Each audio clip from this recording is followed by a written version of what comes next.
In The Witcher 3, you play as the legendary witcher Geralt of Rivia. In the world of The Witcher, there's lots of different factions, races, and also minorities. And together with a huge and diverse landscape, it creates this vibrant open-world experience.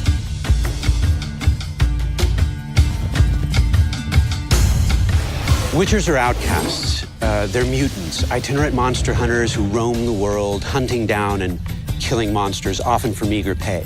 Children destined to be witchers are taken from their parents and enter witcher schools. And the training there is grueling. And it ends with a series of mutations that impart the special abilities, the accelerated reflexes that render witchers uniquely suited to hunting down and killing monsters.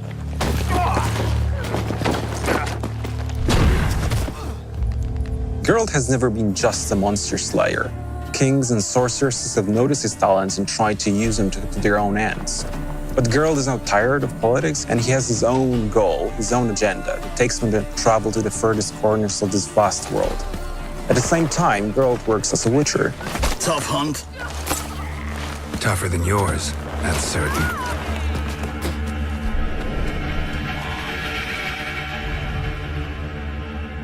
Monsters within the world are blend from legends: Norse, Western, Slavic.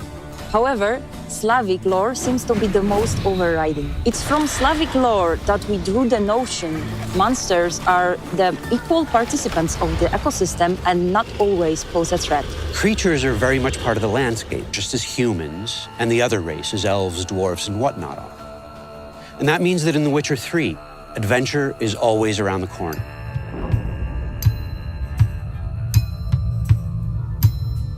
Well, the world of The Witcher 3 is actually 35 times bigger than the one presented in The Witcher 2. And has a huge diversity of different areas. You have the swampy, murky place of no man's land, where there's a danger around every corner, to the harsh climate of the Skellige Islands, where there's strong and proud people living there. And also you have the metropolitan of the north, called Novigrad.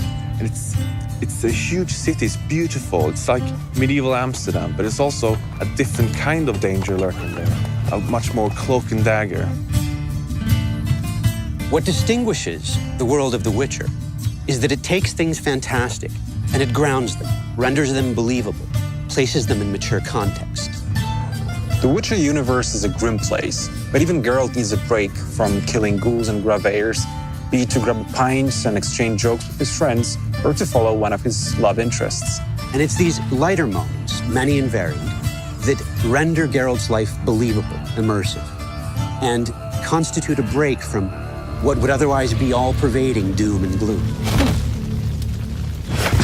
One of the most fearsome enemies you'll face is the Wild Hunt, a cavalcade of ghastly specters which rides down from the night sky, bringing war and destruction.